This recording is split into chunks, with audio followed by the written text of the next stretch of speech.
Rohan. I'm based in Delhi, and I'm working with Tradecraft India as Business and Human Rights Manager. I'll just share a couple of quick comments before handing over to Lakshmi, who will be moderating today. So Huang had referred to business and human rights, and I think I mean, it's been 10 years now, in fact, since the UN Guiding Principles on Business and Human Rights emerged. Rohan, sorry, I'm going to interrupt you for a minute. Rohan, Archana ji, आप अपना phones, अपना audio जरा mute करें. Archana Saini, please आप अपना audio को जरा mute कर दीजिए, mic. Thank you. Sorry, go ahead. Dhanyavad, Archana, thank you. So it's become pretty much mainstream in many ways, although there's clearly a lot of work to be done. Sorry, Rohan, can I interrupt you for a minute? I'm going to mute all, and then I'm going to unmute you, okay? Sure.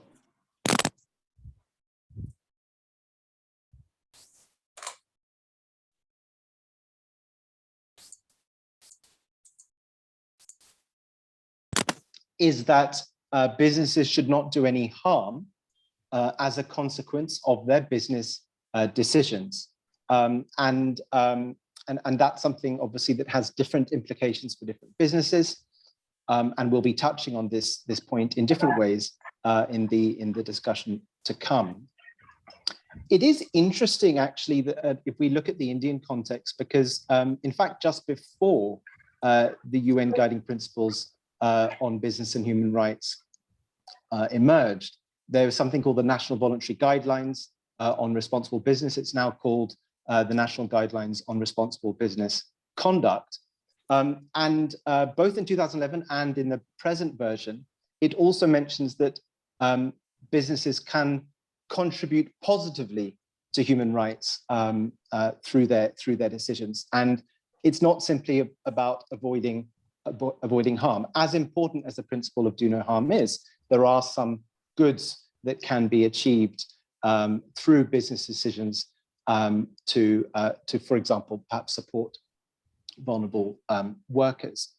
And certainly from our experience, we believe that when businesses, whether they be financial actors, brands, suppliers, and others, take steps to identify, to recognize, and to support vulnerable workers, such as home workers, they can actually make a positive impact on the livelihoods of women who are often very marginalized socioeconomically, and who may have no other available employment opportunities. And that's an important point to underline. And indeed, the SDGs recognizes the contribution that businesses can make to decent work and to gender equality, as well as other areas, and acting to really strengthen the supply chain and supply chain due diligence from a business human rights perspective, so that it can include hidden workers like home workers, is actually a key way in which businesses can make a positive difference at the community level.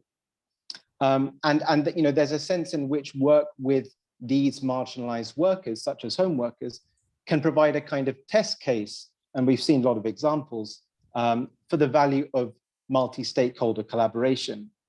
And our hope is really that this session provides some room, some scope for reflection on ways in which stakeholders from diverse backgrounds can come together to really affect positive change for some of the most vulnerable workers in the supply chain.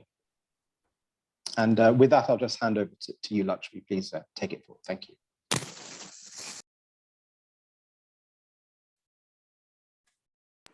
Thank you, Rohan. I want to start off by thanking Sarhan and David and the INCUDIUS team, as well as Tradecraft.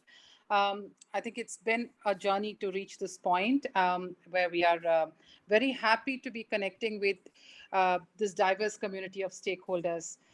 Because I think one thing the pandemic has taught us is that everything everyone is connected at one level or the other. And so we just want to kind of give you a broader perspective, nothing that you don't really know. But when we talk about the world of work and the world of, informal work and the vulnerable workers who are in that space, I think things just got far more complex and complicated post the pandemic. And what we're seeing in a country like India, I mean, in 2018, ILO talked about 2 billion workers in the informal sector. Figures have gone up hugely as we look at it now, and many more who are out of any form of work. And so the implications of things like that, when we get into issues around modern slavery and so on, are huge. But coming back to it, what we saw on the ground over the last year and a half is that with jobs, a lot of workers losing their jobs, what we see is there's actually greater informalization. Where some of the jobs have come back, there's further marginalization of women workers. So if there is a preference, it's the men who are getting hired back, not the women. So more and more women are out of work. What we're seeing is a huge 40 to 60% jump in domestic violence in this whole pandemic period. And once again, women and children bearing the brunt of that. And organizations working on the ground like SAVE and SEVA and others will corroborate. We are seeing the mental health component, the emotional health component, all of this has been hugely impacted.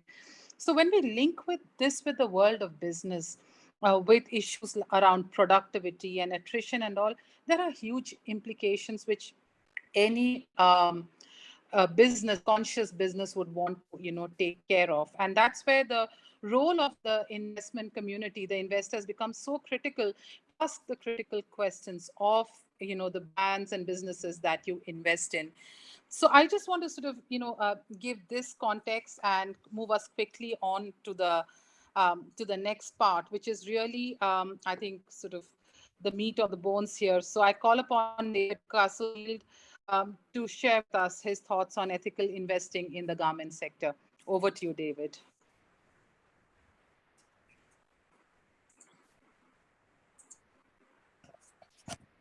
David, can you unmute?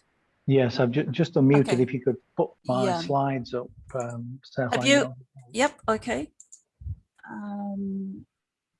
Just 1 second. while Xiaohuang does that, thank you very much to